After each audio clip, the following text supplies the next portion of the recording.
하나님 아버지, 하나님께서 지극히 사랑하시는 천하보다 귀하게 여기시고 보석보다 더 존귀하게 여기는 사랑하는 성도들을 구원하시며 주님 고난당한 주간에 주님의 고난을 생각하며 더 주의 사랑을 알고 하나님 사랑하기를 원해서 모였습니다. 예수 믿지 않은 자들에게 전도하고 싶어서 주 앞에 간구하며 기도합니다. 주님, 마음을 열어주시고 반드시 영혼 구원의 아름다운 열매가 있게 하시며 특별히 이 시간 새벽 미명 우리 주께서 기도하던 시간에 간절히 주를 바라보며 간구하며 부르짖습니다. 저들의 마음을 흠량하시며 반드시 응답하셔서 치료할 자에게 치료의 은혜를 주시고 그리스도를 더 깨닫는 성령의 충만한 은혜가 있게 하시고 전도를 위하여 기도한 자에게 열매가 있게 하시며 또 가정과 생업을 지켜주시고 축복해 주시옵소서. 이 나라 민족을 하나님이 사랑하시기 때문에 지키고 역사하실 것을 믿습니다. 특별히 다음 세대 우리 자녀들 믿음의 유산을 물려받아 이 시대에 하나님의 일꾼으로 우뚝 세워지는 자녀들 되기를 원합니다. 선교사님들, 그들의 가정들 사역구에 함께하여 주옵시고 하나님 예물 드리며 간구합니다. 여호와께서 치료하는 자이기 때문에 간구합니다. 여호와만 치료하는 자임을 믿습니다. 강건케 하시며 한 영혼을 불쌍하게 달라고 소경 바디메오가 간절한 마음으로 부르짖듯이 여종의 기도를 들으시고 꼭 구원해 주시옵소서. 하나님 기도하는 영혼을 꼭 안아주시며 소망을 주신 주님 우리에게 일평생 어떤 가운데 있다 할지라도 산소망으로 승리케 하여 주시며 오늘 주신 말씀 감사합니다. 종을 지켜주셔서 도구로 사용되며 아버지 홀로 영광을 받아 주옵소서. 예수님의 이름으로 기도합니다. 아멘. 여러분들께서 가정을 해서 가정입니다. 앞으로 일주일밖에 살지 못한다면 자식이 3명이 있다고 가정을 해요. 목사님 우리는 2사람밖에 없는데 그러니까 가정이라고 3사람. 근데 한 자녀는 안 믿어. 예수님을 안 믿어. 또 한 자녀는 믿다가 의심이 많고 믿음이 약해요. 믿기는 믿는데. 또 한 자녀는 예수님을 잘 믿어요. 그러면 여러분이 일주일밖에 안 남는데 자녀에게 무슨 말 하고 싶습니까? 제가 물을 수가 없죠. 여러분 대답이 뭔지 모르겠습니다. 아마 안 믿는 자녀에게는 얘야 예수님 진짜 우리의 구주다. 아니 뭐 구주예요? 아니야 정말 구주다. 봐라 이렇지 않느냐 이렇게 말씀할 것 같아요. 끝까지 믿어라. 둘째 의심하는 자녀에게는 확실히 믿어라. 분명히 천국 있고 주님의 나라 가면 우리가 영광스럽게 부활할 거야. 잘 믿는 자녀에게는 뭐랄까요? 늘 깨어 있으라. 주님의 뜻을 자쳐서 언제 재림할지 모른다. 이런 말도 기억해놨다가 적어놨다가 돌아가실 때 그 말 하는 건 아닌가 모르겠어요. 제가 왜 이런 말씀을 드리느냐 하면은 예수님은 자신이 며칠 있으면 잡혀간다는 걸 아셔요. 또 십자가 지시고 죽으신다는 것까지 다 아시는 분입니다. 그렇기 때문에 겟세마네에서 그렇게 피땀 흘리면서 기도하시잖아요. 오늘 화요일인데 특별히 이 화요일에는 예수님께서 제사장이나 바리새인들이나 많은 사람에게 논쟁이나 혹은 교훈이나 말씀을 굉장히 많이 하는 날이에요. 공생의 3년 동안 우리가 찾아볼 때에 이날만큼 많은 교훈을 다양한 사람들에게 주신 적은 없지 않겠나. 대제사장 장로들에게는 끝까지 뭐예요? 무슨 권위로 이 일을 행합니까? 할 때 나도 말하지 않겠다. 나에게 묻겠다. 세례 요한의 세례가 어디서부터 왔느냐? 하나님께로 왔느냐? 아니면 자기 혼자 땅에서 했느냐? 왜 자신에 대해서 이렇게 무슨 것을 했냐면 우리 어제 그랬죠. 예수님이 성전을 청결케 하십니다. 막 제비, 배득이 파는 자들 돈 받고냐 채찍에 때리고 제사장이 너무 기분 나쁜 거예요. 자기 고난인데 그래가지고 누구에게 이렇게 주고 그래도 돈 좀 먹고 부자도 되고 이러는데 야, 내 무슨 고난이냐? 네 무슨 권세로 그러냐? 그 얘기입니다. 나도 이러지 않겠다. 세례 요한이 하늘로부터 온 권세로 했다 하면 세례 요한이 나를 증거했지 않느냐? 세상 죄를 지우하는 하나님의 어린 양이로다. 나는 물로 세례를 주거니와 내 뒤에 오신 이는 나보다 크시니 성령으로 세례를 주시리라. 저분이 그리스도다. 나도 알지 못했는데 세례 줄 때 성령이 비둘기같이 임하는 그가 하나님의 아들이라고 증거하라고 보냈다. 나는 광야에서 외치는 자의 소리다. 그리스도의 길을 예배하고 적병을 평탄케 하는 역할밖에 없고 나는 그 그리스도를 전하는 분이다. 그러면 세례 요한이 왔다. 세례 요한의 증거다 말은 누굴 전하는 거예요? 그리스도. 그러면서 포도원 비유를 하십니다. 주인이 있는데 포도원에 종들을 보냈다.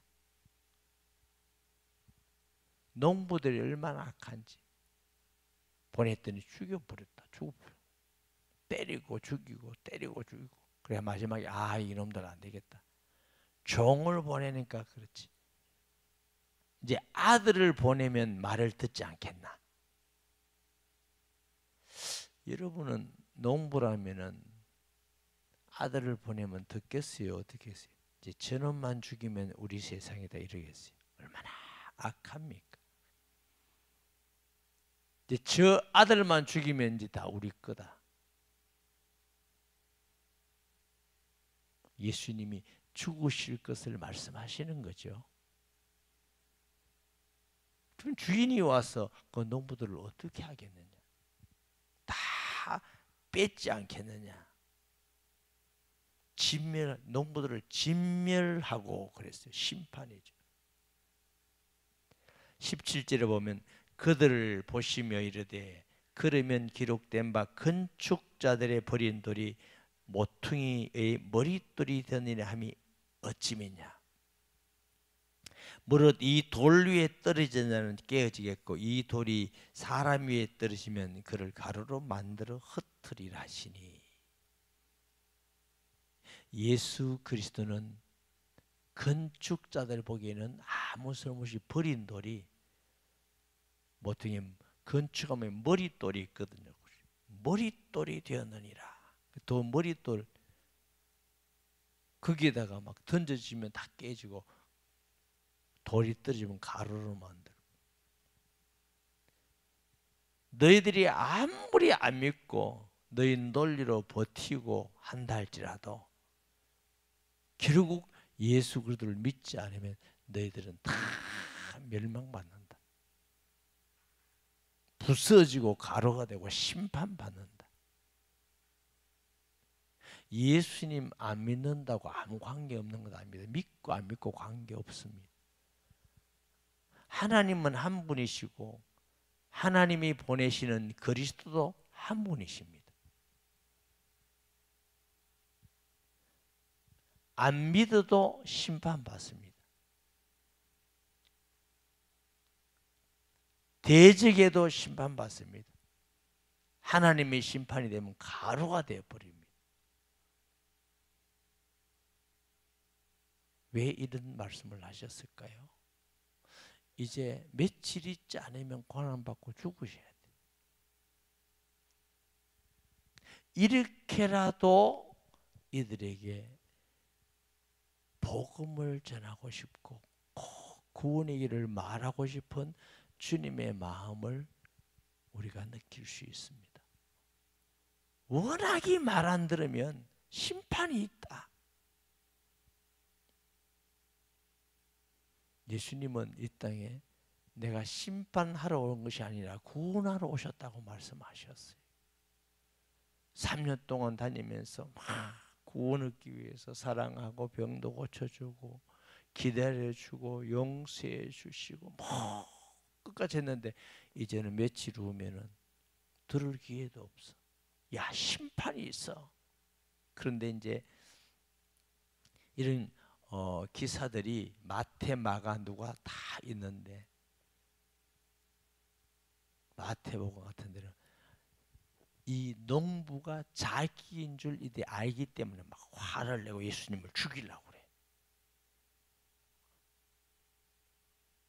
눈치는 있어가지고 지금 우리한테 하는 말이구나. 그런데 예수님을 막 그때까지 못하는 이유는 사람들이 예수님을 하나님 보낸 선지자로 하니까 그래서 또 건드리지도 못해. 여러분, 예수님께서 힘이 없어서 잡히신 거 아닙니다. 약해서 잡히신 것이 아닙니다. 그렇다면 우리 구주가 아니지.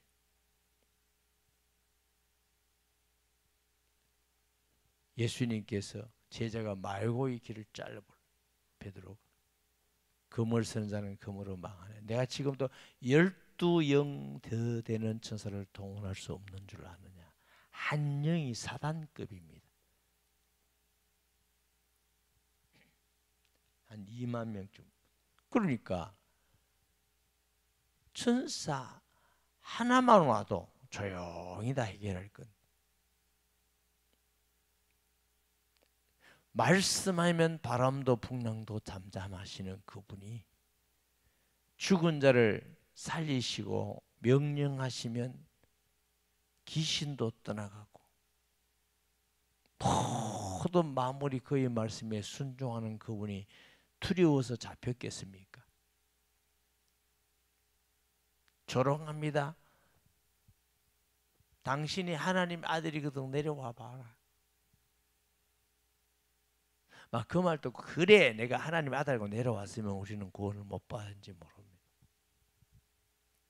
가정 조롱과 가정 수치와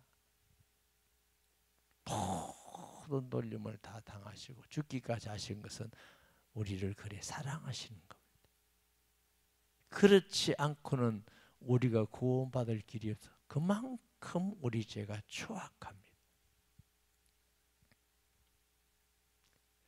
제가 설교하는 제가 참 우리가 악하다는 걸 많이 느끼는 것은 매일 성경 보고 기도하고 말씀 듣고 늘 하면서도 어디서 그래 교만이 올라오는지 어디서 그래 원망 불평이 나오는지 입만 열면 다 감사하고 기뻐하고 복음 전하고 주님께 영광 돌리는 것보다 무슨 자기 말이 그래 많은지 자존심이 상하느니 미워하고 질투하고. 우리도 이런데 평생 예수도 안 믿고 말씀도 안 들으면 어떻겠어요? 따라하세요. 우리가 이런데 그렇게 선하십니까, 여러분? 그런데 사람들은 막 선하다고 저놈 나쁜 놈이고 나는 선하다고. 얼마나 웃기겠습니까, 하나님 보실 때. 한없이 악하고 쓸모없는 만물보다 거짓되고 부패한 게 인간의 마음인데 그 인간을 사랑하시는 하나님의 사랑을 우리가 어떻게 청량이 됩니까? 그들을 끝까지 마지막 순간 십자가에서 저들의 죄를 용서해 주시옵소서. 알지 못합니다. 그리스도의 마음입니다. 우리가 너무 예수님을 잘 안 닮아가는 것 같아요. 20년, 30년, 40년, 50년 믿는데도 예수 냄새가 잘 안 나고 이거 우리 회개해야 되는 거 아닌가요? 좀 주일 예배 드리고 헌금하고 좀 봉사했다고 그래 난 이 정도는 괜찮아. 내가 이 정도 믿는 건 주 사람보다 내가 잘 믿잖아. 주 사람보다. 우리가 하나님께 그럴 자격이 있나요?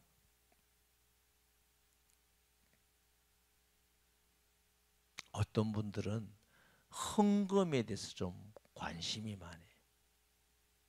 또 예수님 와서 시험합니다. 악하면 헌금 가지고 또 시험해요. 가이사에게 세겜을 바쳐야 됩니까? 안 바쳐야 됩니까? 안 바쳐야 된다면 로만 가이사 시저 잡아가지고 이놈 반역자다고 잡아가려고. 바쳐야 됩니다 하면 뭐예요?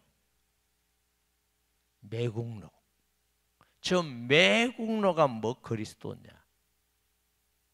저 나쁜 놈이 뭐 그리스도. 왜냐하면 이스라엘에서 아주 강한 게 선민사는 민족주의잖아요. 다 올물렀습니다.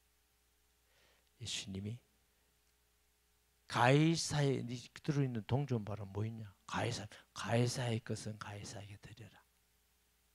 하나님의 것은 하나님께 드려라. 저와 여러분도 하나님의 것임을 알고 드릴 수 있는 자 되시기 바랍니다. 할 수 있는 대로 여러분이 아껴서 나누어서 주의 일에 쓰는 것만 하나님 나라에 남아있는 겁니다. 내가 가지고 있는 건 놓고 가는 겁니다. 그래서 예수님이 지혜로운 자가 되라고 하는 것입니다.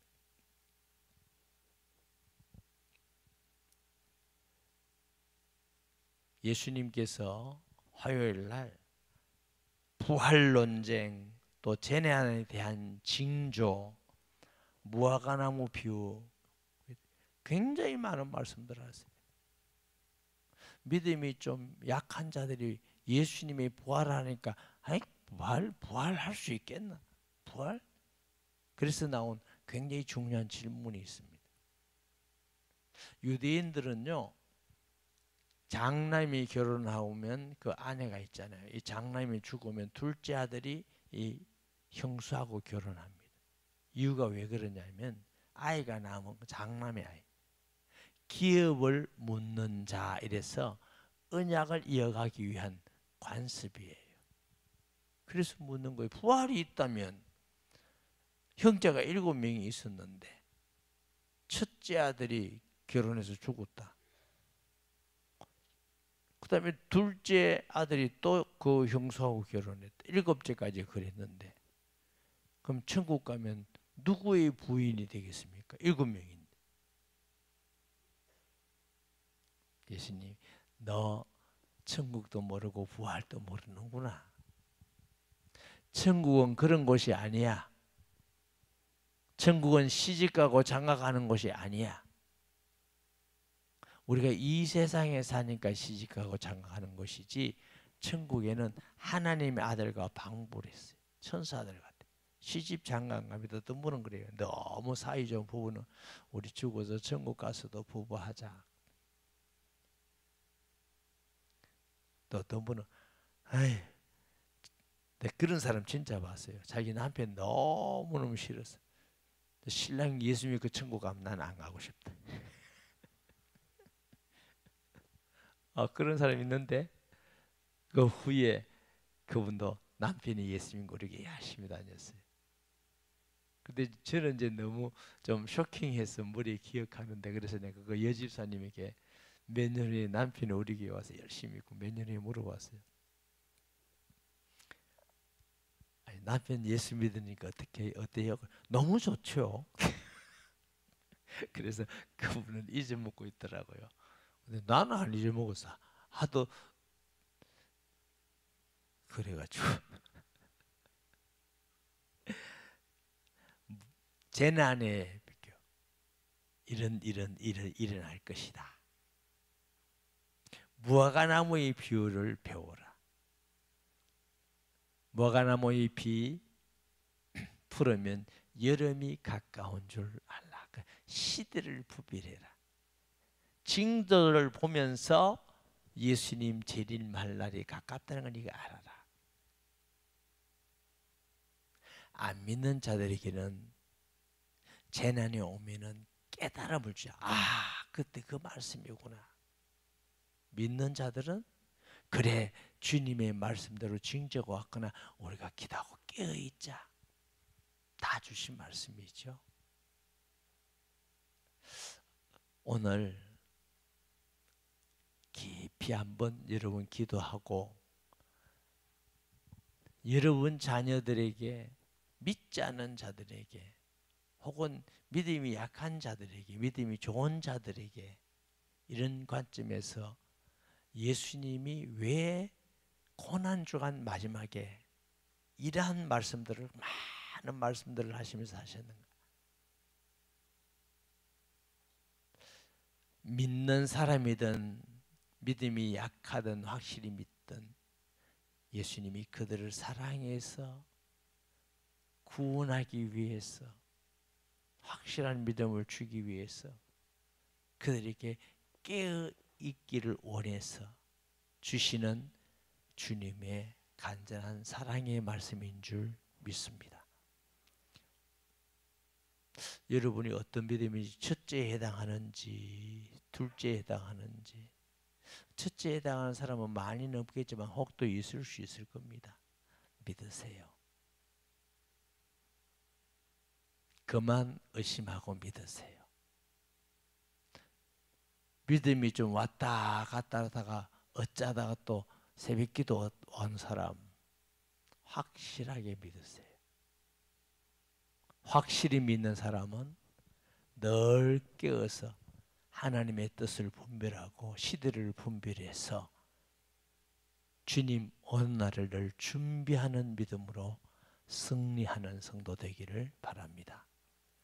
말씀 기억하면서 주여 세 번 부르고 여러분 세일끼리 함께하고 전도 대상자를 위해서 주의 은혜를 더 알고 확실한 믿음에 깨어있는 성도가 되기 위해서, 이 나라를 위해서, 다음 세대와 선교를 위해서 꼭 특별 새벽기도에 끝까지 은혜 받고 내 일생의 가장 중요한 축복된 시간 반드시 응답받는 특별 새벽기도 되기 원합니다. 세일에서 전도 대상자를 위해서 한 영혼을 천하보다 여기시는 주의 마음으로 간절히 함께 통성 기도하는 시간 되시기 바랍니다. 주여 주여 주여.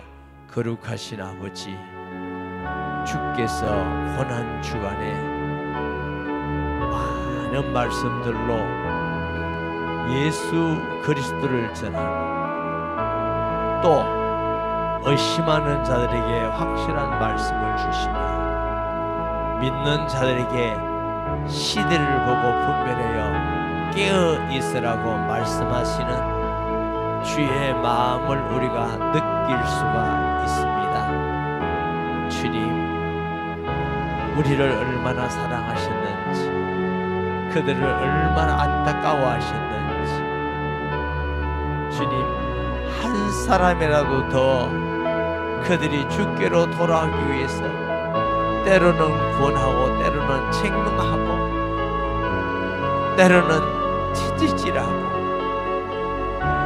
그들에게 자세하게 영적 비밀을 말씀하시며 하나님 나라에 대해서 말씀해 주시고 또 이 시대가 어떤 시대인지 알고 영적 분별력을 주시며 시대를 볼 수 있는 은혜를 베풀어 주심을 감사합니다. 주님, 예수님 마음 느끼고 깨닫게 하시며 우리의 신앙을 다시 되돌아보면서 주님 앞에 살아가는 은혜를 베풀어 주옵소서. 사랑하는 우리 성도들, 아직도 혹시라도 믿지 않은 자가 있다면 예수님을 구주로 영접하는 은혜를 주시옵소서. 진실로 영접하여 또 믿음이 약한 자가 있다면 확실한 하나님의 말씀을 믿고 믿음에 거하는 자들 되게 하여 주시며 분명한 믿음 가운데 사는 자들에게는 깨어있게 하셔서 우리가 어느 정도의 믿음을 가지고 살며 이 시대를 분별할 수 있는 영적 눈을 열어 주셔서 주님 오실 때 잘했다 칭찬받으며 깨어있는 신앙으로, 복음 전하는 신앙으로, 기도하는 신앙으로, 주님 올 때까지 말씀을 지켜 나아가는 신앙으로 승리케 하여 주시옵소서. 역사하여 주옵소서.